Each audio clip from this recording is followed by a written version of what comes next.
In this lesson, we'll be learning about amphibian orders.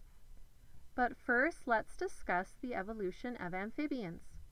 The first amphibian probably looked like a lobe-finned fish, seen here below.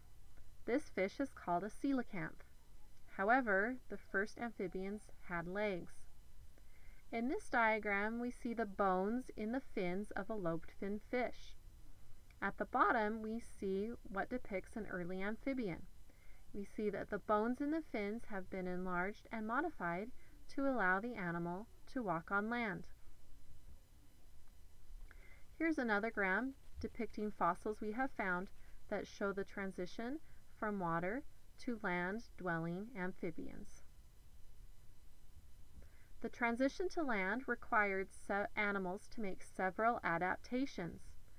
First, they evolved strong limbs and limb girdles, like hips and shoulders, to provide movement and to support the body against the pull of gravity.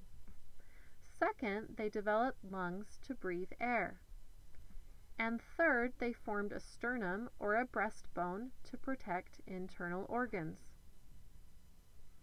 Our first order in class Amphibia is order Caudata. This is salamanders and newts. There's a salamander. You can see that the skin is very smooth with no scales. Here's another newt, another salamander. Here's a salamander that lives underwater as an adult and has external gills.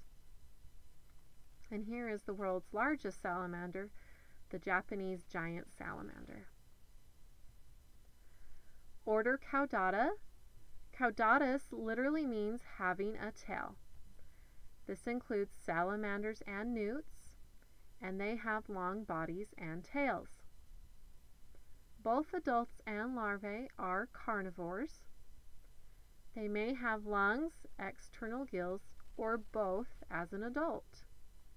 And here's a picture of external gills of an adult salamander. Our next order is order Anura. This includes frogs and toads. Here pictured is a frog and a toad. This is a Goliath frog, the largest frog in the world that lives in Africa. And there's another picture. And there's a frog. An means without, Ura means tail, so order Anura literally means without a tail.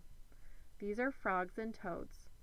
They do have the ability to jump, and the way you tell frogs and toads apart is frogs have long legs, which make for long jumps, and toads have short legs, which make for short hops.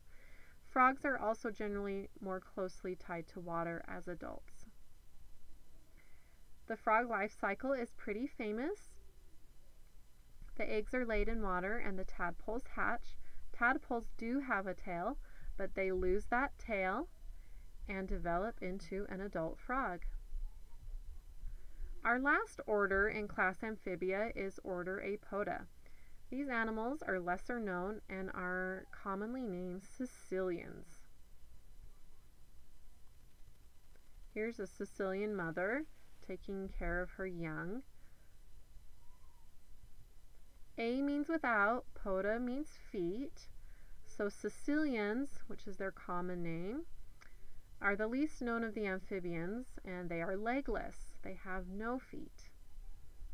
They live in water or burrow in moist soil. They are not snakes, however. They do not have scales, and they have a different type of egg than snakes, than reptiles in general. So they are a legless amphibian. And here is a female caecilian surrounding her eggs as the eggs are developing. So this amphibian does show some maternal care, which is fairly uncommon in amphibians. So those are our three orders of amphibians: salamanders and newts, frogs and toads, and caecilians.